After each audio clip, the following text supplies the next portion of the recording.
আসসালামু আলাইকুম। শুরু করছি আমি পদ্মজা উপন্যাসের ৭৬, ৭৭ এবং ৭৮তম পর্ব। লিখেছেন ইলমা বেহেরোজ। রবিবার, তীব্র শীতের সকাল, সময় তখন ৮টা। বাড়ি জুড়ে সবার ছোটাছুটি। পদ্মজা বারান্দায় দাঁড়িয়ে বাইরের পরিবেশ পর্যবেক্ষণ করছে। সে পাতাল ঘরের চাবি করছে, হাতে সময় নেই। আজ রাতের মধ্যে জীবন বাজি রেখে হলেও কিছু করতে হবে।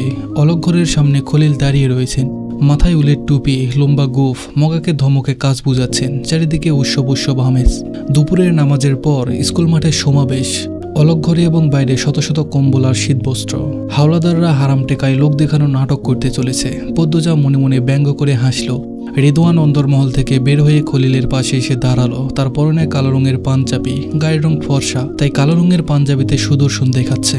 পদ্মজা লতিফার কাছে শুনেছে কয়েকদিনের মধ্যে নাকি রেদওয়ানের বিয়ে। কার সাথে বিয়ে কেউ জানে না, তবে এটা নিশ্চিত কোনো অভাগীর জীবন দুর্বিষহ হতে চলেছে। রেদওয়ান খলিল কি বিষয়ে কথা বলছে তা পদ্মজার কানে আসার কথা নয়, তবুও সে সেদিকে তাকিয়ে আছে। কিছুক্ষণ পর সেখানে উপস্থিত হয় আমির এদিক ওদিক দেখে খলিলকে বলল, আমি বেরিয়ে যাচ্ছি, ফিরতে আগামীকাল ভোর হয়ে যাবে। আবারও বলে যাচ্ছি, পদ্মজার গায়ে হাত তো দূরে থাক, কারো চোখও যেন না পড়ে। রিদওয়ান নির্বিকার কণ্ঠে বলল, তোর দুই চামচারে বলে যা পদ্মজার উপর ভালো করে খেয়াল রাখতে। পাতালেতে কোনো মেয়ে নাই, তাই চিন্তাও নেই, তবে কাউকে যেন কিছু না বলে আর আমাদের উপর তেড়ে না আসে।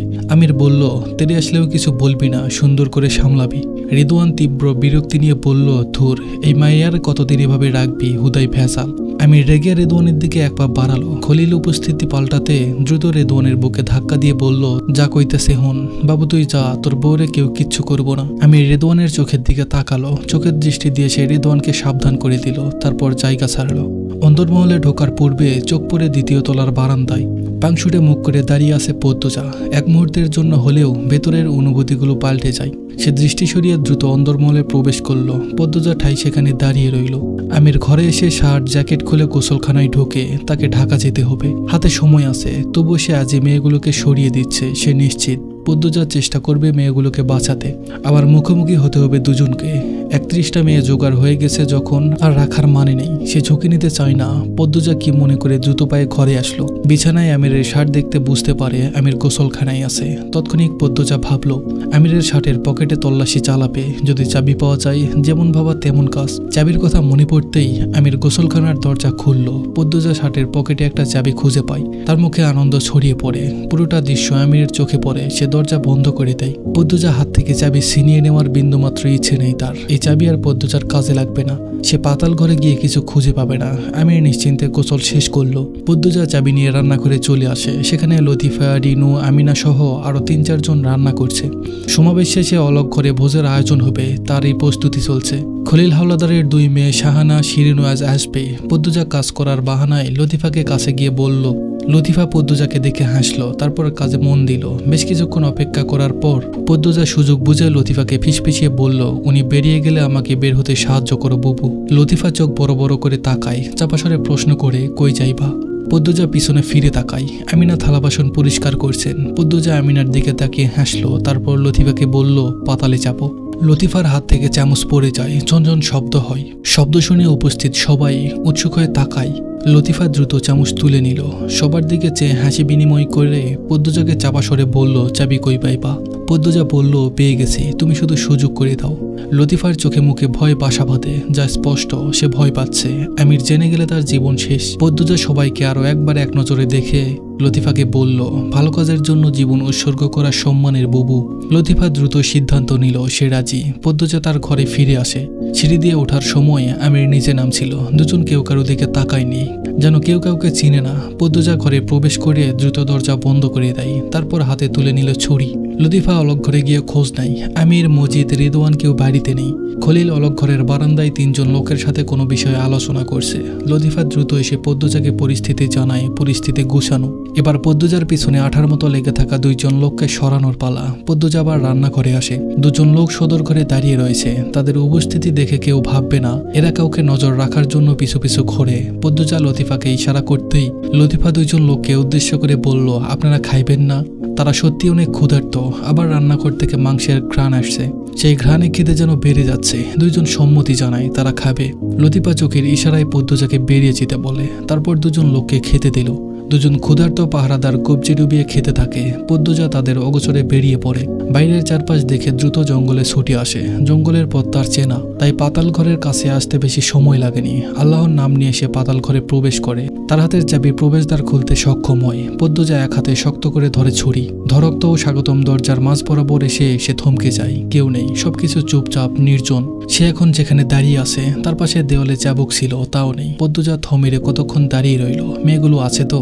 প্রশ্নটা মাথায় আসতেই পদ্মজার বুকে ধরাস করে কিছু যেন পড়ে। সে দৌড়ে ধরক্তে প্রবেশ করলো। উন্মাদের মতো প্রতিটা ঘর দেখলো, কেউ নেই। তার শরীর পেয়ে ঘাম ছোটে। ধরক্তের কোথাও কোনো চাবুক, ছুরি, রামদা, কুড়াল কিছুই নেই। এখানে যে অনাচার ব্যভিচার হতো তার কোনো প্রমাণই নেই।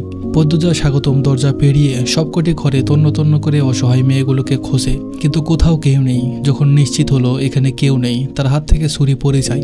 দুই হাতে মাথা চেপে ধরে ধপ করে মেঝেতে বসে পড়ে। চোখ পেটে জল বেরিয়ে আসে। আমির তার চোখে ধুলো দিয়ে প্রতিটা মেয়েকে সরিয়ে দিয়েছে। পদ্মজার তীব্র যন্ত্রণা হতে থাকে। সে মেয়েগুলোকে বাঁচাতে পারেনি। আফসোস আর আত্মগ্লানি তাকে চেপে ধরে। মেয়েগুলোর ছটফটানি, বাঁচার অনুরোধ কানে বাজতে থাকে। দাঁতে দাঁত চেপে বসে থাকে পদ্মজা। তার মনে হচ্ছে তার মাথায় অনেক ভারী একটা বোঝা। নিজের প্রতি খুব রাগ হয়। সে কাঁদতে থাকলো। শাড়ি কামচে ধরে কাঁদতে কাঁদতে বলল, আমি পারিনি। আমি এই ব্যর্থতা কোথায় লুকাবো আল্লাহ? পদ্মজার কান্না দেওয়ালে দেওয়ালে বাড়ি খেয়ে পুরো পাতালপুরীতে প্রতিধ্বনি হতে থাকে। সমাবেশে বাড়ির মেয়ে বউদের যাওয়া আবশ্যক। এটা হাওলাদার বংশের আরেক রীতি। পরিবারের সবাই সেখানে উপস্থিত থাকবে। শাহানা, শিরিন তৈরি। তারা নিচতলায় অপেক্ষা করছে। পদ্মজা তার ঘরে স্তব্ধ হয়ে পালঙ্কে বসে আছে। লতিফা হন্ততন্ত হয়ে ঘরে প্রবেশ করলো। বলল, ও পদ্ম, বোরকা পিন্দো নাই কেন? জলদি করো। পদ্মজা লতিফার দিকে তাকালো। তার চোখের আশপাশ লাল, চোখ ফোলা ফোলা ভাব। সে আত্মগ্লানিতে তলিয়ে যাচ্ছে। বারবার মনে হচ্ছে সে চাইলেই পারত মেয়েগুলোকে বাঁচাতে। সুযোগ ছিল। সত্যিকার অর্থে তার সুযোগ ছিল না। পিছনের প্রতিটা নিঃশ্বাস সাক্ষী। সে প্রতিটা মুহূর্তে মেয়েগুলোর কথা ভেবেছে, আপ্রাণ চেষ্টা করেছে, হন্য হয়ে চাবি খুঁজেছে। ভেবেছিল আরো 2-3 দিন হাতে আছে। আমিরা তো দ্রুত 31টা মেয়ে অপহরণ করে ঢাকায় নিয়ে চলে যাবে সে ভাবেনি, খুনাক্ষরেও ভাবেনি। ভাবলেও কাজ হতো না। কিন্তু এসব কিছুই পদ্মজার মাথায় আসছে না। সে সমানতালে নিজেকে দোষী ভেবে যাচ্ছে। মানসিক যন্ত্রণায় হারিয়ে যাচ্ছে অন্য জগতে। রেদওয়ান ঘরে এসে উঁচু গলায় বলল, কি হলো? পদ্মজা এখনো তৈরি হয়নি কেন? আমাদের তো বের হতে হবে। পদ্মজার আচমকা মনে হলো আমির মেয়েগুলোকে আজ রাতটা গুডাউনে অথবা অফিসে রাখতে পারে, আর নয়তো বাসায়। এর মধ্যে যদি কিছু করা যায়, কিন্তু কার সাহায্য নিবে সে? এখানে ঢাকার কি আছে? সেকেন্ড 3 ভাবার পর তার মাথায় লিখনের নাম আসে। লিখন চাইলে আমিরকে থামাতে পারবে, অবশ্যই পারবে। এতে আমিরের সম্পর্কে সব জেনে যাবে লিখন, বলি হবে আমির। এটা ভাবতেই পদ্মজার কষ্ট হয়। সে ঢোক গিলে নিজের আবেগ অনুভূতি সামলায়। সে আমিরকে মনে মনে বলি দিল। এখন লিখনই একমাত্র আশা। শুনেছে শুটিং এখানে চলছে। পদ্মজা সিদ্ধান্ত নেয় সে যেভাবেই হোক লিখনের সাথে আজ যোগাযোগ করবে। রেদওয়ানের দিকে আগুন দৃষ্টি নিক্ষেপ করে পদ্মজা বলল, আসছে। রেদওয়ান তারা দিয়ে বলল, চলতি। তারপর বেরিয়ে গেল। রেদওয়ান বের হতেই পদ্মজা বিড়বিড় করলো, বেজন্মা। তারপর দ্রুত বোরকা নিকাব পরে নিল। মৃদুল তার বাবা মাকে নিয়ে হাওলাদার বাড়িতে পা রাখে। তার বুকের গোপন কুঠুরিতে থাকা হৃদয়টা খুশিতে নৃত্য করছে। যখন সে তার বাবা মাকে বলল সে বিয়ে করতে চায় আর মেয়েও পছন্দ করেছে, তখন তার বাবা মা দুজনই খুশিতে আটখানা হয়ে যায়। মেয়ে বাড়ির সবাই খুশিতে ভোজের আয়োজন করে। তাদের আদরের দুলাল মৃদুল এতদিন অলন্দ পড়ে ছিল বলে তার মা জুলেখা বানু অসুস্থ হয়ে পড়ে। 6 বিঘা ভূমির উপর কাঠের বাড়ি আর 90 বিঘা জমির একমাত্র উত্তরাধিকারী মৃদুল। তার অনুপস্থিতিতে বাড়ির প্রতিটি মানুষ মৃত্যুর মতো হয়ে গেছিল। এমতো অবস্থায় মৃদুলের বিয়ের সিদ্ধান্ত তাদের মাঝে ঈদের আনন্দ নিয়ে এসেছে। তাই এত দ্রুত তাদের আগমন। মৃদুলের বাবার গফুর মিয়ার মাথায় টুপি, গায়ে দামি পাঞ্জাবি, শরীর থেকে আতরের ঘ্রাণ ভেসে আসছে। জুলেখা নেকাব তুলে মৃদুলকে বলল, বাড়িতে কি কেউ নাই? মৃদুল জুলেখাকে এক হাতে জড়িয়ে ধরে বলল, অন্দরমহলে গেলেই মানুষ পাইবেন, একটু ধৈর্য ধরেন আম্মা। জুলেখা বানু কপাল কুঁচকালেন। তিনি স্বাস্থ্যবান একজন মহিলা, পাঁচাল প্রকৃতির মানুষ। রূপ এবং সম্পদ নিয়ে অহংকারের শেষ নেই। তিনি সরু চোখে চারপাশ দেখতে দেখতে অন্দরমহলে আসেন। অন্দরমহলের সামনে রিনু ছিল। রিনু মৃদুলকে দেখে দাঁত বের করে হাসলো। এগিয়ে এসে বলল, মৃদুল ভাইজান আইয়া পড়ছেন? মৃদুল বলল, হো আইসি, দেখা যাইতেছে না? রিনু বোকার মতো হাসে। জুলেখা বানু আর গফুর মিয়া পাশ হয়ে সালাম করে। মৃদুল বলল, ফুপি আম্মা ঘরে আছে? না ভাইজান, বাড়ির সবাই স্কুল ঘরে গেছে। মৃদুলের পূর্বে জুলেখা প্রশ্ন করল, কে রে, ওইখানে কি দরকার? রিনু বিস্তারিত বলল। গফুর মিয়া সন্তুষ্টির সাথে বললেন, মুন্ডা চুড়ে গেল। হাওলাদার বাড়ির আত্মীয় যেই হইব, হেরি 7 জনমের কপাল। গফুরের প্রশংসা জুলেখা বানুর ভালো লাগেনি। অন্যের প্রশংসা তিনি সহ্য করতে পারেন না। হাতের ব্যাগটা রিনুর দিকে বাড়িয়ে দিয়ে ঝাঁঝালো স্বরে বলল, এই সেরি ধরো ব্যাগটা। রেনু হাত বাড়িয়ে ব্যাগ নিল। জুলেখা বানু বললেন, আমরা কোন ঘরে থাকবো, লইয়া যাও। রেনু বলল, আপনারা অলগ ঘরে থাকবেন। জুলেখা পিছনে ফিরে অলগ ঘরের দিকে ইশারা করে বললেন, এই টিনের ঘরটা? জুলেখার প্রশ্নে অবজ্ঞা। তিনি টিনের ঘরে থাকতে আগ্রহী নয় বোঝাই যাচ্ছে। রেনু কিছু বলল না। মৃদুল জুলেখাকে আদরে স্বরে বলল, আম্মা কম কথা কন, আমরা মেহমান। রিনু জুলেখার কথাবার্তায় বুঝে গেছে এই মহিলা কোন প্রকৃতির। সে মনে মনে ভাবে পূর্ণার কপালে ঝাঁটা আছে। জুলেখা অলগ ঘরে থাকবে না এটা নিশ্চিত। রিনু জুলেখাকে অন্তর্মহলে নিয়ে আসে। রানী লাবণ্য খালি ঘরটা দেখিয়ে বলল, এই ঘরে থাকবেন। জুলেখা ব্যাগপত্র রেখে বিছানায় টান টান হয়ে শুয়ে পড়ে, হাত পা ম্যাচ ম্যাচ করছে। একবার ভাবলেন রেনুকে বলবে পা টিপে দিতে, কি মনে করে যেন বললেন না। মৃদুল গফুর মিয়াকে বলল, আব্বা আমি গোসল কইরা খাওয়া দাওয়া কইরা স্কুল ঘরে যাইতাছি, আপনি চাইেন। গফুর মিয়া বলল, হজামো, মহৎ কাজে নিজের চোখে দেখাও ভাগ্যের ব্যাপার। মৃদুল জুলেখার উদ্দেশ্যে বলল, আম্মা আপনি চাইবেন? জুলেখা ক্লান্ত, তিনি মিনমিনিয়ে বললেন, না আব্বা আমি যাবো না। মৃদুল ব্যাগ থেকে লুঙ্গি গামছা বের করলো। জুলেখা উঠে বসেন। রেনুকে ডেকে বললেন, এই সেরি কলটা কোন দিকে, আমারে দেখাইয়া দাও। জুলেখা আদেশ করলো নাকি হুমকি দিল রিনু বুঝতে পারছে না। সে চুপচাপ জুলেখাকে নিয়ে কলপারে গেল। লতিফা থাকলে ভালো হতো। নতুন কোনো মেহমান এসে তিরিং বিরিং করলে লতিফা সাহায্য করতে পারে। মাথার উপর সূর্য, মাঠ ভর্তি মানুষ, একপাশে মহিলা ও বাচ্চারা, অন্য পাশে পুরুষরা। শৃঙ্খলা বজায় রাখছে রেদওয়ান। উপর থেকে দেখলে রেদওয়ান একজন মহৎ ভদ্র শান্ত ব্যক্তি, যাকে সবসময় দেখা যায় না। সবাই জানে রেদওয়ান জ্ঞানী মানুষ, সারাক্ষণ বইপত্র নিয়ে থাকে, তাই তার দেখা পাওয়া যায় না। ভেতরের খবর যদি নিষ্পাপ মনের মানুষগুলো জানতো, হাই আফসোস। উপস্থিত প্রতিটা মানুষ খুব খুশি। এত এত মানুষকে শীতবস্ত্র দেয়া কম কথা নয়। সে কাজটা যখন হাওলাদার বাড়ির মানুষরা করে, সবার কাছে তখন তারা ফেরেশতা হয়ে ওঠে। ফেরেশতার সাথে তুলনা করা হয়। মজিদ হাওলাদার ও খলিল হাওলাদার শীতবস্ত্র বিতরণ করছে। পদ্মজা এক পাশে দাঁড়িয়ে আছে। পদ্মজার সাথে আঠার মতো লেগে আছে দুটি লোক। দুজন দুই দিকে দাঁড়ানো, তাদের চোখ সর্বক্ষণ পদ্মজার উপর। পদ্মজার চোখ দুটি লিখনকে খুঁজছে। লিখন এখানে আসবে নাকি সে জানে না, তবে প্রার্থনা করছে সে যেন আসে। এস্তার উপস্থিতি অনেকগুলো মেয়েকে বাঁচাতে পারে। লিখন নিঃসন্দেহে একজন ভালো মানুষ। সবকিছু শোনার পর সে কোনো ব্যবস্থা অবশ্যই নেবে। লিখন ভিড় ঠেলে প্রান্তের পাশে এসে দাঁড়ালো। প্রান্ত লিখনকে দেখে অবাক হলো, তারপর হেসে করমোদন করলো, বলল, কেমন আছেন ভাইয়া? লিখন বলল, ভালো, তুমি কেমন আছো? প্রান্ত বলল, ভালো ভাইয়া। লিখন বলল, পূর্ণা প্রেমা আসেনি? প্রান্ত বলল, আসছে, ওইদিকে আছে। প্রান্ত স্কুলের ডান দিকে ইশারা করে বলল। ত্রিধা লিখনকে প্রশ্ন করে বলল, কেউ? লিখন চাপা সরে বলল, পদ্মজার ভাই। ত্রিধা তাৎক্ষণিক প্রান্তকে প্রশ্ন করল, তোমার পদ্মজাপা কোথায়? প্রান্ত সোজা আঙ্গুল তাক করে বলল, ওই যে। ত্রিধা চোখ ছোট ছোট করে সেদিকে তাকায়। প্রান্তকে আবার প্রশ্ন করে, সবার তো মুখ ঢাকা, পদ্মজাকে? প্রান্তের আগে লিখন বলল, লম্বা মেয়েটা। ত্রিধা আর চোখে লিখনের দিকে তাকালো, বলল, মুখ না দেখে চিনলে কি করে? লিখন বলল, জানি না, মনে হলো। প্রান্ত ঠিক বলেছি? প্রান্ত এসে সম্মতি সূচক মাথা নাড়ালো। ত্রিধা খুব মন খারাপ হয়। প্রান্ত বলল, ভাইয়া আপা আপনাকে খুঁজছিল। লিখন বলল, কোন আপা? প্রান্ত বলল, পদ্মজা আপা। মুহূর্তেই লিখনের কি হয়ে যায় সে নিজেও জানে না। তার বুকে অপ্রতিরোধ্য তুফান শুরু হয়। পদ্মজা তাকে খুঁজেছে এ যেন অসম্ভব। লিখন চোখেতে পদ্মজার দিকে তাকালো। পদ্মজার মুখ দেখা যাচ্ছে না, হাত পা ঢাকা, তবুও মনে হচ্ছে সে পদ্মজাকে দেখতে পাচ্ছে। 6 বছর পূর্বে পদ্মজাকে যে রূপে প্রথম দেখেছিল সে দৃশ্য ভেসে ওঠে। তাদের প্রথম কথা, টমেটো আছে নাকি জিজ্ঞেস করা, কত সুন্দর সেই মুহূর্ত। লিখন পদ্মজার কাছে যাওয়ার জন্য পা বাড়ালো। লিখনের চোখে মুখে আনন্দ স্পষ্ট। পদ্মজা খুঁজছে শুনে এতই আনন্দিত হয়েছে মানুষটা। ব্যাপারটা ত্রিধাকে কষ্ট দিচ্ছে। তার বুকে চিনচিন ব্যথা শুরু হয়। শাহানার অনেকক্ষণ ধরে মাথা ঘুরছে। সে বেশি মানুষের মাঝে থাকতে পারে না, শরীর দুর্বল লাগছে। পদ্মজাকে এক হাতে ধরে দুর্বল কণ্ঠে বলল, পদ্মজা আমার মাথা ঘুরতেছে। পদ্মজা বিচলিত হয়ে বলল, বেশি খারাপ লাগছে? শাহানার চোখ বুঝে আসছে। সে অনেক কষ্টে বলল, মাথাত পানি দেও আমার, দেও বোন দেও। স্কুলের পিছনে ঝোপঝাড় আর মেদিনী নদী আছে, একটা খাটও আছে, পানির ব্যবস্থা আছে। পদ্মজা শাহানাকে এক হাতে শক্ত করে ধরে খাটে নিয়ে আসে। দুজন লোকও সাথে সাথে যায়। শাহানা নিকাব খোলার আগে দুজন লোককে উদ্দেশ্য করে বলল, এই তোমরা আইসো কেরে? নিকাব খুললে পানি দেবো মাথায়, যাও তোমরা। দুজন লোক নিজেদের মধ্যে পরামর্শ করে চলে যায়। এদিকে কেউ নেই। কেউ আসতে চাইলেও তাদের সামনে দিয়ে আসতে হবে, তার ভয় নেই। শাহানা নিকাব খুলে মাথায় পানি দিল। শাহানা মাথা ঝুঁকে রাখে আর পদ্মজা দুহাতে পানি দিয়ে শাহানার মাথায় ঢালে। কিছুক্ষণ পানি দেওয়ার পর শাহানা সুস্থ বোধ করে। বিশ্রাম নেওয়ার জন্য সে একটু দূরে একটা গাছের গোড়ায় বসলো। পদ্মজা চারপাশ দেখে নিজের নিকাব খুললো। চোখ দুটি জ্বলছে, পানি দেওয়া প্রয়োজন। পদ্মজা যেখানে ছিল সেখানে নেই। লিখন চারপাশে চোখ বুলিয়েও পদ্মজার দেখা পেল না। এখানে আসতে আসতে কোথায় চলে গেল। ত্রিধাও খুঁজলো। স্কুলে একবার শুটিং হয়েছিল, তাই লিখন জানে স্কুল ঘরের পিছনে একটা খাট আছে। পদ্মজা সেখানে থাকতে পারে ভেবে সেদিকে গেল লিখন। দুজন লোক নিজেদের মধ্যে কথা বলতে বলতে তার পাশ কেটে ভিড়ের দিকে যায়। লিখন ঘাটে এসে থামে। কারো উপস্থিতি টের পেয়ে শাহানা পিছনে ফিরে তাকায়, আবার চোখ সরিয়েও নেয়। পদ্মজা মুখ দিয়ে পিছনে ফিরতেই দূরে লিখনকে দাঁড়িয়ে থাকতে দেখল। পদ্মজার গলার দুটো ঘাড় কালো খয়েরি দাগ, মুখে ক্ষত, চোখের মুখের অবস্থা দিনের আলোর মতো লিখনের চোখের সামনে ভেসে ওঠে। শাহানা পদ্মজার এমন অবস্থা দেখে চমকে যায়। সে শ্বশুরবাড়ি থেকে বাপের বাড়ি এসেই সমাবেশে চলে এসেছে।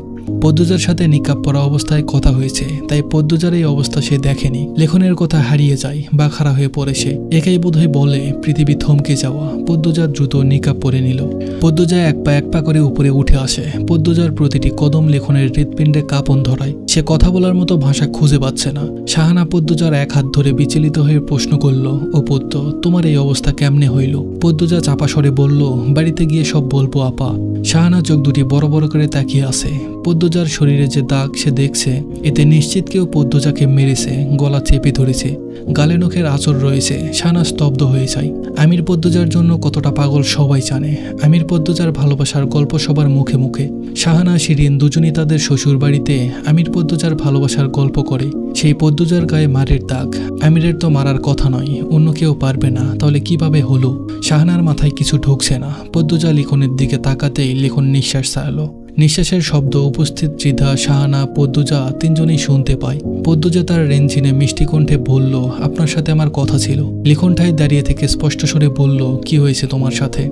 লিখনের চোখের কর্নিশে জল জমে। পদ্মজা অপ্রস্তুত হয়ে পড়ে। কেউ তার মুখ দেখলে তাকে অনেক রকমের প্রশ্নের সম্মুখীন হতে হবে, তাই সে মুখ দেখাতে চায়নি কাউকে। পূর্ণা প্রেমার সাথে যখন দেখা হয় তখনও সে নিকাব খোলেনি। লিখন এক পা এগিয়ে এসে আবার প্রশ্ন করল, কে মেরেছে? পদ্মজার বুক ধুকপুক ধুকপুক করছে। তার মিথ্যে বলার অভ্যাস নেই, আবার সত্যটাও বলা সম্ভব না। পরিস্থিতি সেরকম নয়। পদ্মজা লিখনের পাশে দাঁড়িয়ে থাকা ত্রিধার দিকে তাকালো। পুতুলের মতো সুন্দর মেয়েটা উৎসুক হয়ে তাকিয়ে আছে। ত্রিধা পদ্মজার শরীরের দাগ নিয়ে চিন্তিত নয়, সে আগ্রহ নিয়ে পদ্মজার চোখ দেখছে। কান্না করার কারণে ফুলে থাকলেও সৌন্দর্য হারিয়ে যায়নি, অসম্ভব সুন্দর চোখ। টানা টানা চোখ বুতোয় একেই বলে। ত্রিধা ঈশান্বিত। পদ্মজা লিখনের প্রশ্নে বলল, মারের দাগ হতে যাবে কেন? লিখন রুদ্ধশ্বাসে বলল, মুখে দাগ, গলায় চেপে ধরার দাগ, চোখ ফুলে আসে। কে বলবে এটা মারের দাগ না, আমির হাওলাদার মেরেছে? শাহানা চমকে যায়, রাগ হয়। শাহানা শিরিন আমিরকে অনেক ভালোবাসে। আমিরকে নিয়ে এত বড় কথা কি করে বলতে পারে লিখন? শাহানা তেরে এসে রাগী স্বরে বলল, বাবু মারবো কে রে, তুমি কি তাকাও? পদ্মজা দ্রুত লিখনকে বলল, সব বলবো। আপনার সাথে আমার গুরুত্বপূর্ণ কথা আছে, আপনার সাহায্য প্রয়োজন, অনুগ্রহ করে শুনুন। শাহানা পদ্মজার এক হাত ধরে নিজের দিকে ফিরিয়ে বলল, পরপুরুষের কাছে কি তার সাহায্য তোমার পদ্মজা? পদ্মজা বলল, আপা আমি আপনাকে সব বলবো, একটু সময় দিন। পদ্মজাকে পাহারা দেওয়া দুইজন লোকের নাম হাবু আর জসিম। হাবু জসিমকে একা একা দূরে দাঁড়িয়ে থাকতে দেখে রিদওয়ান পদ্মজাকে খুঁজতে থাকলো। খুঁজতে খুঁজতে ঘাটে এসে উকি দেয়। লিখনের সামনে পদ্মজাকে দেখে ভয় হয় রিদওয়ানের। লিখন দেশের একজন খ্যাতিমান অভিনেতা। সে যদি পদ্মজার মুখ থেকে সব শুনে যায়, সে যে কোনো মূল্যে তাদের ধ্বংস করতে উঠে পড়ে লাগবে, আর সফল হতে পারবে না। পদ্মজা পারে না, কারণ তার স্বামী এতে জড়িত, তাই দুই বোনকে নিয়ে ভয়ে আছে। সর্বোপরি সে একজন নারী। রিদওয়ান দূর থেকে ডাকলো, পদ্মজা। রিদওয়ানের কণ্ঠ শুনে পদ্মজা আশাহত হলো। লিখনের সাথে কথা যে আরো দীর্ঘ হওয়া সম্ভব নয় তা স্পষ্ট। পদ্মজা তাকালো। রিদওয়ান এগিয়ে এসে বলল, চাচা যেতে বলেছেন। শাহানা রিদওয়ানকে বলল, মাথাটা ঘুরতেছিল, পদ্ম আমার এই ঘাটে আইনা পানি দিছে। রিদওয়ান আর চোখে লিখনকে দেখলো, লিখনের প্রতিক্রিয়া দেখলো। লিখন তাকাতেই সে দৃষ্টি সরিয়ে নিল। রিদওয়ানের দৃষ্টি দেখে লিখনের বিচক্ষণ মস্তিষ্ক বুঝে যায় এই দৃশ্যে ঘাপলা রয়েছে। পদ্মজা ভালো নেই, তার সাথে খারাপ কিছু হচ্ছে। আর রিদওয়ান সব জানে, সে জড়িত। রিদওয়ান শাহানাকে বলল, এখন ঠিক আছো? শাহানা এক হাতে নিজের কপাল চেপে ধরে বলল, হ ভাই। রিদওয়ান হেসে লিখনের দিকে তাকালো, করমদন করে বলল, কি খবর? রিদওয়ানের জবাব না দিয়ে লিখন বলল, আমি পদ্মজার সাথে কিছুক্ষণ কথা বলতে চাই। রিদওয়ান পদ্মজার চোখের দিকে তাকায়, তারপর লিখনের দিকে বলল, কি কথা? লিখন বলল, ব্যক্তিগত, দয়া করে সুযোগ করে দিলে খুশি হব। লিখনের সোজাসুজি কথা। রিদওয়ান দূরে সরে দাঁড়ালো, বলল, পদ্মজা আমাদের বাড়ির বউ, সে যার তার সাথে বাইরের নির্জনে কথা বলতে পারে না। লিখনের হাঁসফাঁস লাগছে, সে জ্ঞানহীন হয়ে পড়েছে, নিজেকে ঠিক রাখতে পারছে না। মন বারবার বলছে পদ্মজা ভালো নেই, সত্যিই তো ভালো নেই। লিখন বলল, পদ্মজা আমাকে কিছু বলতে চাই। রিদওয়ান পদ্মজার দিকে তাকিয়ে আদেশের স্বরে বলল, পদ্মজা চলো, চাচা ডাকে। পদ্মজা রিদওয়ানকে মোটেও ভয় পায় না। রিদওয়ানের আদেশ শোনা তো দূরের কথা, তবে এই মুহূর্তে কিছুতেই লিখনের সাথে কথা বলা সম্ভব নয়, তাই সে চলে যাওয়ার কথা ভাবে। চলে যাওয়ার জন্য উদ্যত হতেই লিখন পথে আটকে দাঁড়ায়। তার গলার স্বর চড়া হয়। আমাকে বলে যাও তোমার গলায় কিসের দাগ, মুখে কিসের দাগ, কে মেরেছে? কে মেরেছে প্রশ্নটা কানে আসতেই রেদওয়ানের গলা শুকিয়ে যায়। এত কিছু কি করে লিখন দেখলো? পদ্মজা দেখিয়েছে, এভাবেই বাইরের পুরুষ মানুষকে নিজের গলা দেখিয়েছে। রেদওয়ান তার আসল রূপ ভাষা নিয়ন্ত্রণ করতে পারল না। পদ্মজার উদ্দেশ্যে বলল, তুমি না সতী সাবিত্রী? পরপুরুষকে গলা দেখিয়ে বেড়াও, আমির জানে? লিখনের মাথা চড়ে যায়। সে শেষ কবে নিজের ব্যক্তিত্বের নিয়ন্ত্রণ হারিয়েছে সে জানে না, তবে আজ হারিয়েছে। তার কাছে পরিষ্কার পদ্মজা অত্যাচারিত, তার উপর জুলুম করা হয়। লিখন রেদওয়ানের শার্টের গলা চেপে ধরে দাঁতে দাঁত চেপে বলল, মুখ সামলিয়ে কথা বলুন। রেদওয়ান লিখনকে ধাক্কা দিয়ে সরিয়ে দিল।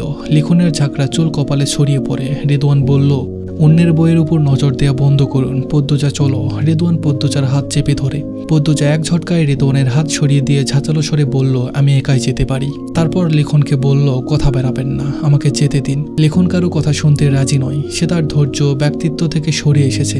লিখন আবারও পদ্মজার পথ আটকালো। প্রশ্ন করল, কাকে ভয় পাচ্ছ তুমি, আমাকে বলো। শাহানা নিজেও অবাক পদ্মজার অবস্থা দেখে, কিন্তু লিখনের পদ্মজাকে নিয়ে বাড়াবাড়ি তার ভালো লাগছে না। অন্য পুরুষ কেন তাদের বাড়ির বউয়ের জন্য এত বাকুল থাকবে? শাহানা কর্কশ কণ্ঠে লিখনকে বলল, আপনি পথ ছাড়েন না কেন? অন্য বাড়ির বউরে এমনি আটকানি ভালো মানুষের কাম না। লিখন চোখে মুখে অসন্তুষ্ট স্পষ্ট। অন্য বাড়ির বউ, অন্যের বউ, এই শব্দগুলো কেন পৃথিবীতে এসেছে? সহ্য করা যায় না। রেদওয়ান লিখনকে ধাক্কা দিয়ে সরাতে চাইল। লিখন রেদওয়ানের হাত ধরে ফেলে রেদওয়ানের মুখের কাছে গিয়ে চাপা স্বরে বলল, পদ্মজা আমার হৃদয়ে যত্নে রাখা জীবন্ত ফুল। তার গায়ে আঘাত করার সাহস যে করেছে তাকে আমি টুকরো টুকরো করব। লিখনের হুমকি রেদওয়ানের গায়ে আগুন ধরিয়ে দিল। সে আমিরকে সহ্য করে, কারণ আমির ঠান্ডা মাথার খনি। চোখের পলকে সে কাউকে ধ্বংস করে দিতে পারে। সবচেয়ে বড় কথা, পাতালঘর, বাড়ি, অফিস, গোডাউন সবকিছুর একমাত্র মালিক আমিরই। তাই রেদওয়ান রাগ নিয়ন্ত্রণের চেষ্টা করে। তাই বলে সাধারণ জগতের একজন অভিনেতার হুমকি সহ্য করবে? কিছুতেই না। রেদওয়ান লিখনের চোখে আগুন চোখে তাকিয়ে বলল, এসব সিনেমায় গিয়ে বলুন, নাম বাড়বে। লিখন রেদওয়ানকে ছেড়ে পদ্মজার দিকে মুখ করে দাঁড়ালো। বলল, পদ্মজা তুমি তো ভীতু না, ভয় পেও না, আমাকে বলো কি হয়েছে তোমার সাথে। পদ্মজা বলল, আমি কাউকে ভয় পাচ্ছি না, আপনার সাথে পরে কথা বলবো। রেদওয়ান পদ্মজার দিকে তেড়ে এসে বলল, পরে কিসের কথা? রেদওয়ান পদ্মজার মুখের উপর ঝুঁকেছে বলে লিখনের রাগ বাড়ে। সে রেদওয়ানের পিঠের শার্ট খামচে ধরে। সঙ্গে সঙ্গে রেদওয়ান লিখনের মুখ বরাবর ঘুষি মারল। ত্রিধা, পদ্মজা, শাহানা চমকে যায়। ত্রিধা আতঙ্কে লাল হয়ে যায়। সে দৌড়ে এগিয়ে আসে। লিখন তার খোলা চোখ দিয়ে রেদওয়ানের উপর অগ্নি বর্ষিত করে। রেদওয়ানকে তার ঘুষি ফিরিয়ে দেয়। দুজন মারামারি পর্যায়ে চলে যায়। ত্রিধা, পদ্মজা কেউ থামাতে পারে না। আর কিছু সময় এভাবে চললে কেউ একজন খুন হয়ে যাবে। শাহানা চিৎকার করতে করতে স্কুলের সামনে ছুটে যায়। তার চিৎকার শুনে উপস্থিত মানুষদের মাঝে হট্টগোল লেগে যায়। শৃঙ্খলা ভেঙে যায়। মজিদ, খলিল ছুটে আসে স্কুলের পিছনে। পরিচালক আনোয়ার হোসেন লিখনকে মারামারি করতে দেখে খুব অবাক হন। সবাই মিলে লিখন ও রেদওয়ানকে থামালো। তারপর দুজনকে নিয়ে স্কুলের সামনে আসে। উপস্থিত মানুষরা উৎসুক হয়ে তাকিয়ে আসে। গুরুজনরা জিজ্ঞাসা করে তারা কেন মারামারি করছিল। মজিদ হাত তুলে সবাইকে থামালেন। তারপর রেদওয়ানের দিকে তাকালেন। রেদওয়ান চোখের ইশারায় কিছু বললেন, কিন্তু মজিদ বুঝতে পারেননি। তিনি রেদওয়ানকে জিজ্ঞেস করেন, কি সমস্যা রেদওয়ান, এমন অসভ্যতামির মানে কি? রেদওয়ান বাঁকা চোখে উপস্থিত মানুষদের দেখলো। সবাই তাকিয়ে আসে। আজ কেলেঙ্কারি হয়ে যাবে নিশ্চিত। রেদওয়ান মাথা নিচু করে বলল, লিখন শাহ পদ্মজার পথ আটকে ছিল। রেদওয়ানের কথা শুনে মানুষদের মুখ থেকে লিখনের উদ্দেশ্যে সিসি বেরিয়ে আসে। লিখন হতবাক হয়ে যায়। হতবাক হয়ে পূর্ণা, প্রেমা, প্রান্ত, পদ্মজা। মজিদ লিখনকে প্রশ্ন করল, রেদওয়ান যা বলেছে সত্যি? লিখন পদ্মজার দিকে তাকালো। তারপর বলল, সত্য, কিন্তু আমি পদ্মজার গলায় মুখে দাগ দেখেছি। গলায় যে দাগ, সেই দাগ দেখে বোঝা যায় তার গলা কেউ চেপে ধরেছিল। মুখে ক্ষত, নখের আঁচড়, চোখ ফোলা। আমি শুধু জানতে চেয়েছিলাম এসব কি করে হয়েছে, কে মেরেছে। লিখনের কথা শুনে মজিদের মাথা ঘুরে যায়। আমির বলেছিল পদ্মজাকে সমাবেশে না আনতে, এতে সমস্যা হতে পারে। মজিদ আমিরের কথায় গুরুত্ব দেয়নি। ভেবেছিল পদ্মজা গ্রামে আছে সবাই জানে। আর গত সমাবেশে তিনি বলেছিলেন পরবর্তী সমাবেশে আমির বা পদ্মজা বিতরণ করবে শীতবস্ত্র। আমির তো চলে গেল, তাই পদ্মজাকে এনেছে। আর এই সমাবেশে বাড়ির মেয়ে বউরা অসুস্থ থাকলেও উপস্থিত থাকে। যদি কেউ প্রশ্ন করে আমিরের বউ কোথায়, প্রশ্নটা সহজ, উত্তরটা বানিয়ে দেওয়া যেত। তবুও মজিদ হাওলাদার প্রশ্ন এড়াতে পদ্মজাকে নিয়ে এসেছেন। তিনি প্রশ্ন শুনতে পছন্দ করেন না। মজিদের মুখের রং পাল্টে যাওয়াটা লিখনের চোখে পড়ে। সে ভেবে নাই এ সম্পর্কে মজিদও জানে। সে সবার সামনে প্রশ্ন করে, আপনার বাড়ির বউয়ের শরীরে মারের দাগ কি করে এলো? মজিদের কণ্ঠস্বর পরিবর্তন হয়। তিনি কাট কাট স্বরে বলল, তুমি কি করে দেখেছ? লিখন বলল, পদ্মজা ঘাটে নিকাব খুলে মুখে পানি। মজিদ লিখনের কথায় বাধা দিয়ে বলল, তুমি বাড়িতে এসো, এ নিয়ে কথা হবে। মজিদ ভিতরে ভিতরে ভয়ে জমে গিয়েছেন, পদ্মজা যদি মুখ খুলে কি হবে। এখানে মজিদের প্রতিপক্ষরাও রয়েছে, তারা সুযোগ নিবে। লিখন কিছু একটা বলতে চেয়েছিল, তার পূর্বে মজিদের নতুন প্রতিপক্ষ ইয়াকুব আলী বললেন, বাড়ির বইয়ের গায়ে মারির দাগ, এটা তো ভালো কথা না। মাতব্বর কি ছেলের বইয়ের উপর অত্যাচার করে? মজিদ ফোঁস করে নিঃশ্বাস ছাড়েন। পরিস্থিতি হাতের বাইরে চলে গেছে, যে করেই হোক পরিস্থিতি হাতে আনতে হবে। মজিদ ইয়াকুব আলীকে হেসে বললেন, অহেতুক কথা বলবেন না, আমাদের বাড়ির বউরা রানীর মতো থাকে, গায়ে হাত তোলার প্রশ্নই আসে না, কথা বলার পূর্বে বিবেচনা করা বলবেন। ইয়াকুব আলী হাসলেন, তারপর বললেন, তাহলে কি নায়ক সাহেব মিথ্যা বলছেন? ইয়াকুব আলীর সাথে আরো দুজন তাল মিলিয়ে বলল, আমরা সত্যটা জানতে চাই। হাওলাদারদের অবস্থা দরজায় চিপার পড়ার মতো। পদ্মজা তাদের অবস্থা দেখে মুচকি হাসে। পদ্মজার শরীরে মারির দাগ আছে, একথা শুনে পূর্ণা মানুষজনের মাঝখান থেকে বেরিয়ে উঁচু মাটির টিলার উপরে উঠল। পদ্মজার পাশে ঘেসে দাঁড়ালো, বলল, আপা, লিখন ভাই কি বলছে? পদ্মজার নিরুত্তর। খলিল উত্তেজিত হয়ে পড়েছে, সব না সবাই জেনে যায়। আতঙ্কে তিনি সবার উদ্দেশ্যে বললেন, লিখন সাহেব মিশা কথা কইতেছে। খলিলের কথা শুনে মজিদের ইচ্ছে হয় খলিলকে জুতা দিয়ে পিটাতে। লিখন বলল, এতটুকু মিথ্যা না, দাগগুলো এখনো তাজা, পদ্মজা তো সামনেই আছে। একজন বয়স্ক মহিলা বললেন, পদ্মজামার নিকাবটা সরালেই হাসানা মিসা জানা যাইব। মজিদ জানতেন কেউ এরকম কিছু বলবে, এখন প্রমাণিত হয়ে যাবে খলিল মিথ্যা বলেছে। মজিদের ভেতরটা থরথর করে কাঁপছে, তিনি কি করবেন কি বলবেন বুঝতে পারছেন না। পদ্মজা চেয়েছিল অন্যভাবে সে অধ্যায়ের সমাপ্তি করতে, যেহেতু সবার সম্মুখে সব প্রকাশ করার সুযোগ এসেছে, সেহেতু উচিত সব ফাঁস করে দেওয়া। এতে সব শুনে কেউ না কেউ মেয়েগুলোকে উদ্ধার করতে পদক্ষেপ নিতে পারবে। সে পুরো নিকাব না খুলে শুধু মুখটা উন্মুক্ত করলো। তার মুখে স্পষ্ট কালশিটে দাগগুলো দেখে মানুষজনের কৌতূহল বেড়ে যায়। সবাই ফিসফিসিয়ে কথা বলতে থাকে। পূর্ণা পদ্মজার গালের একটা ক্ষত দেখেছে, শুনেছিল তার দুর্ঘটনায় এমন হয়েছে। নখ ডেবে যাওয়ার দুটো দাগ, আর চোখের অবস্থা দেখে তার বুক স্যাঁত করে ওঠে। সে পদ্মজার সামনে এসে দাঁড়ায়, নিকাব তুলে গলা দেখে চমকে যায়। অশ্রু সজল চোখে পদ্মজার দিকে তাকিয়ে অবাক হয়ে ডাকে, আপা। ইয়াকুব আলী খুব অবাক হয়েছেন, এরকম ভান করে বললেন, মেয়েটার কি অবস্থা? মাতব্বর এভাবেই কি বউদের রানী করে রাখেন? মজিদের বুকের ব্যথা বাড়ে, এক পা পিছিয়ে যান, কি হচ্ছে এসব? রিদওয়ান জিহ্বা দিয়ে ঠোঁট ভেজায়। সে পদ্মজার ভাব দেখে ধারণা করছে পদ্মজা এক্ষুনি সব বলে দিবে, আর সব শোনার পর এত মানুষের সাথে তাদের পেরে ওঠা সম্ভব নয়। রিদওয়ান ঢোক গিলে আচমকা বলে উঠল, আমির মেরেছে, এমনি এমনি মারেনি। পদ্মজার লিখন সার সাথে 6 বছর আগে সম্পর্ক হয়েছিল। বিয়ের পরও লুকিয়ে ঢাকায় অবৈধ মেলামেশা করে গেছে। আমির কয়েকদিন আগে হাতে নাতে ধরেছে, আর তাই মেরেছে। রেদওয়ানের কথাগুলো শুনে পদ্মজা ও লিখনের মাথায় যেন বাস পড়ে। মজিদের চোখ দুটো জলজল করে ওঠে। রেদওয়ান বাঁচার পথ খুঁজে দিয়েছে। মানুষজনের কোলাহল দ্বিগুণ হয়। মজিদ কখনো ভাবেনি তার পরিবার নিয়ে আবারও এমন সভা হবে। যা হওয়ার হয়ে গেছে। পদ্মজার সম্মান উৎসর্গ করে হলেও তাদের সম্মান রক্ষা করতে হবে। লিখন ক্রোধে এক কর্ষে রেদওয়ানের উপর ঝাঁপিয়ে পড়ে। হাবু, জসিম সহ আরো কয়েকজন লিখনকে আটকায়। লিখন চেঁচিয়ে বলল, মিথ্যাবাদী। কেউ একজন বলল, মাতব্বর সাহেব সত্যিটা খুলে বলেন। মজিদ হাওলাদার কেসে সবার উদ্দেশ্যে বললেন, আমি চাই না আমার বইয়ের কোনো দুর্নাম হোক। হাজার হোক সে আমার একমাত্র ছেলের বউ, কিন্তু পরিস্থিতি যখন বাধ্য করেছে তখন না বলে উপায় নেই। আপনারা অনেকেই জানেন মোড়ল বাড়িতে লিখন সে একবার শুটিং করতে এসেছিল। তখন পদ্মজার লিখন সার মধ্যে একটা সম্পর্ক গড়ে ওঠে। তারপর আমার ছেলে আমিরের সাথে পদ্মজার বিয়ে হয়। আমির পদ্মজাকে নিয়ে ঢাকা চলে যায়। ঢাকা লিখন সার সাথে পদ্মজার অবৈধ সম্পর্ক চলতে থাকে। আমার বোকা ছেলে কখনো ধরতে পারেনি। গ্রামে আসার পর লিখন সার 2 বার আমাদের বাড়িতে গিয়েছিল। প্রমাণ আছে, কিন্তু অনেকেই দেখেছেন তো? কয়েকজন বলা বলি করলো তারা দেখেছে। মজিদ বলল, লিখন সার কিন্তু পদ্মজার জন্য যেত। একদিন রাতেও যায়, তখন আমির হাতে নাতে ধরে দুজনকে। তাই আমির পদ্মজার গায়ের উপর হাত তোলে, রাগে একটু মার দেয়। এতে কি কোনো দোষ হয়ে গেছে আমার ছেলের? পদ্মজা ক্ষুধার্ত বাঘিনীর মতো চিৎকার করে ওঠে, মিথ্যে কথা, আপনি বানিয়ে কুচ্ছা রটাচ্ছেন। মজিদ হাওলাদার বুক ভরার নিঃশ্বাস নেন। তিনি জানেন এই গ্রামবাসী তাকে কতটা বিশ্বাস করে। আর লিখনকেও অনেক বাড়িতে যেতে দেখেছে। পদ্মজার নামে একবার সালিশ বসেছিল, যদিও সেটা তার ছেলের সাথে। তবে মেয়ে নির্দোষ হলেও একবারে বদনাম সারা জীবন রয়ে যায়। তিনি সবার সামনে 2 হাত তুলে নরম স্বরে বললেন, আমার আর কিছু বলার নেই, বিশ্বাস অবিশ্বাস আপনাদের উপর। লিখন হাবু আর জসিমকে আঘাত করলো। রিদওয়ান লিখনকে চেপে ধরে। রিদওয়ানের ইশারায় আরো কয়েকজন লিখনকে চাপটে ধরে। পরিচালক আনোয়ার হোসেন মাথা নিচু করে ফেলেন। মজিদ হাওলাদার মিথ্যা বলবেন না, তিনি মহৎ মানুষ। লিখন একটা মেয়ের জন্য পাগল, সেটা তিনি জানতেন। মজিদের কথা অবিশ্বাস করার কোনো কারণ নেই, তবে তিনি লিখনকে সৎ চরিত্রের ছেলে ভাবতেন। মুহূর্তে পরিস্থিতি পাল্টে যায়। দ্বিতীয়বারের মতো পদ্মজার চরিত্রের সিসি ধিক্কার ছুরি মারে গ্রামবাসী। কেউ যেন গায়ে হাত না দিতে পারে। আত্মরক্ষার জন্য পদ্মজা কোমরে ছুরি খুঁজলো, কিন্তু ছুরি নেই। সে অসহায় হয়ে পড়ে, চিৎকার করে সবার উদ্দেশ্যে বলল, সবাই আমার কথা শুনুন। শুনুন। কেউ পদ্মজার কথা শুনল না। সবার চেঁচামেচিতে তার গলার স্বর কারো কানেই যায় না। মজিদ হাওলাদারকে তারা অন্ধের মতো বিশ্বাস করে। নিয়তি পদ্মজার সামনে দ্বিতীয়বারের মতো আঘাত হানে। মজিদ হাওলাদার 2 হাত তুলে সবাইকে শান্ত হতে বললেন। তাৎক্ষণিক কোলাহল কমে আসে। তিনি সবার উদ্দেশ্যে বললেন, আমার ঘরের বিচার আমার ঘরে হবে। আমি আর এ বিষয়ে কথা বাড়াতে চাই না। রিদওয়ান, পদ্মজাকে বাড়ি নিয়ে যাও। রিদওয়ান পদ্মজাকে শুতে উদ্যত হতেই লিখন চেঁচিয়ে বলল, পদ্মজা যাবে না। লিখন পদ্মজার জন্য ভয় পাচ্ছে। হাওলাদার বাড়ির মানুষগুলো কত বড় মিথ্যাবাদী সে আজ টের পেয়েছে। এত বড় মিথ্যা চাপা দিল নিজেদের কুকর্ম লুকাতে। মজিদ হাওলাদারের মিথ্যা অভিনয় তাকে অবাক করেছে খুব। এরা পদ্মজাকে বাড়ি নিয়ে কি করবে কে জানে। রেদওয়ান লিখনের কথা শুনল না। সে পদ্মজাকে ধমকের স্বরে বলল, বাড়ি চলো। তারপর হাত ধরল। সঙ্গে সঙ্গে পদ্মজা রেদওয়ানের হাত চেপে ধরল।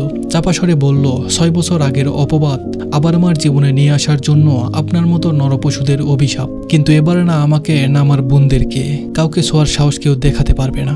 পদ্মজা রেদওয়ানের মুখের উপর থুতু ছুঁড়ে মারে। উপস্থিত মানুষজন চমকে যায়। কোলাহল দ্বিগুণ হয়।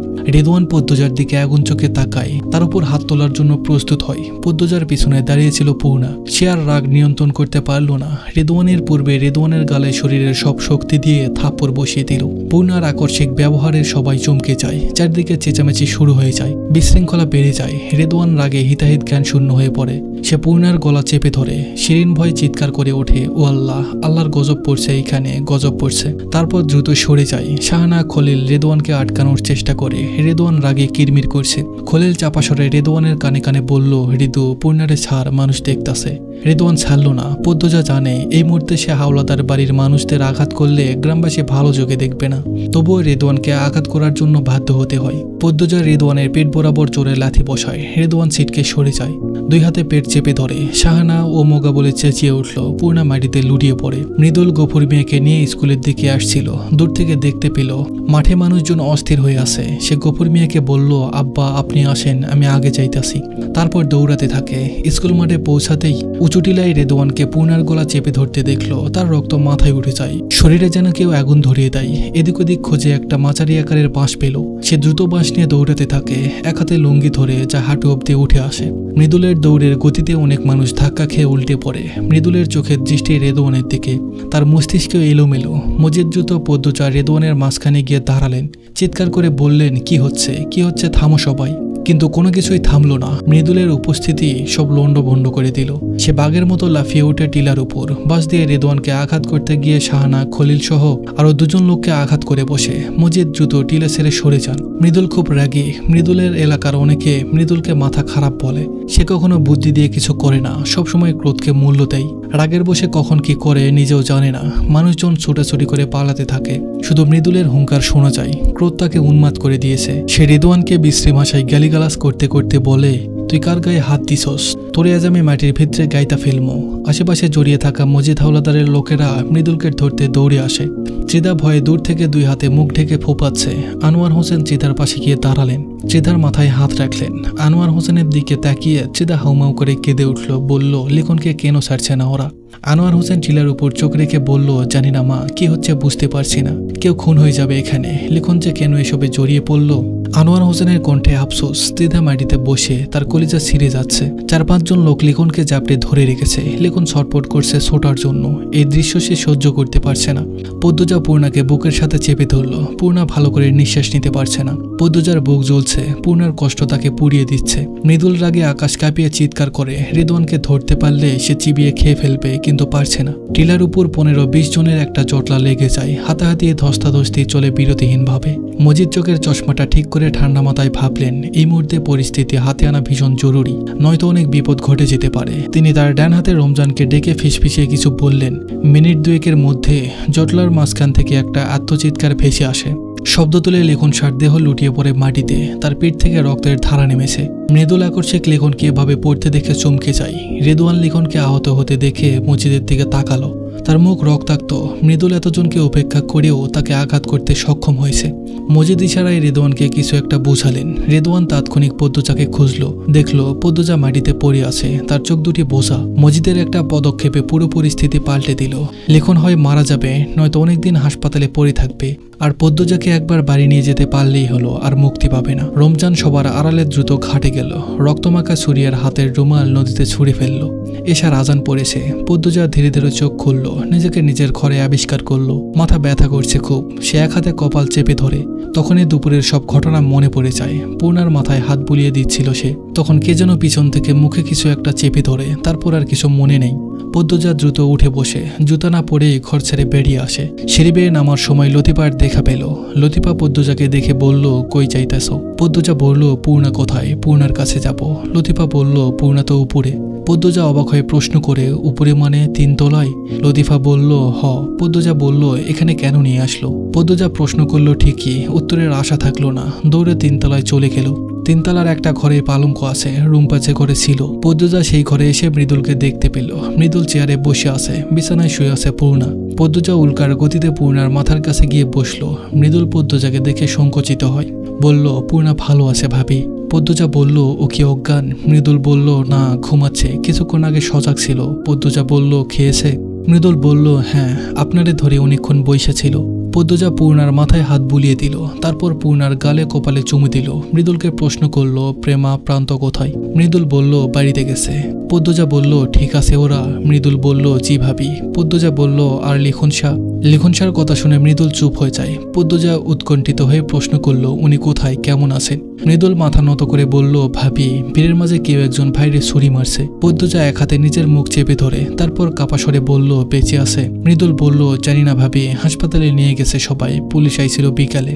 পদ্মজার চোখের জল টলমল করে ওঠে। মানুষটা এতদিন তাকে নিঃস্বার্থভাবে ভালোবেসে গেছে, ধৈর্য ধরে থেকেছে, ব্যক্তিত্বের আড়ালে তার জন্য ভালোবাসা যত্ন করে রেখেছে। পদ্মজা সবকিছু জানে, সব জেনেও সে কিছু করতে পারেনি। ভালো তো করতে পারলো না, উল্টো তার জন্য ক্ষতি হয়ে গেল।